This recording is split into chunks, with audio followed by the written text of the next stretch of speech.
الله عليكم ورحمته وبركاته. وإذا أردنا أن نهلك قرية أمرنا مترفيها ففسقوا فيها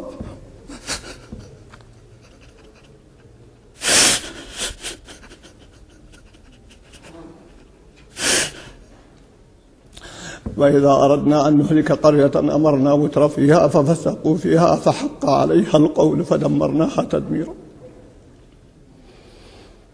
ربنا لا تؤاخذنا بما فعل السفهاء منا إن الذين يؤذون الله ورسوله لعنهم الله في الدنيا والآخرة وأعد لهم عذابا مهينا.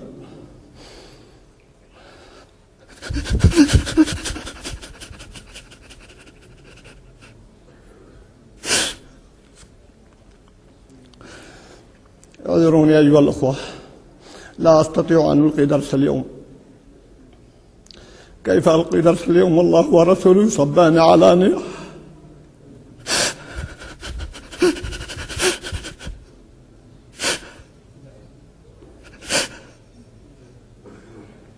والله إنني أخشى أن تحل بنا عقوبة عاجلة بما نراه من التساهل في حق الله في جناب الله وجناب رسوله صلى الله عليه وسلم. أيها الأحبة، تطاول المتطاولون على الله جل وعلا، تطاول السفهاء على رسول الله صلى الله عليه وسلم، ونحن نرى ما يحدث في بلاد كثيرة من فتن وبلاء وقتل ودمار، ونحن في هذا البلد الآمن ليس بيننا وبين الله حسب ولا نسب. عندما يترك هؤلاء دون عقوبة ودون أدب وبدون تأديب، بل قد ربما توقف إجراءات من يريد أن يؤدبهم، فهنا والله إنني أخشى من عقوبة عاجلة غير آجلة، فجئت ناصحا ونذيرا ومبينا ومستغفرا مما حدث ويحدث. أيها الأحبة،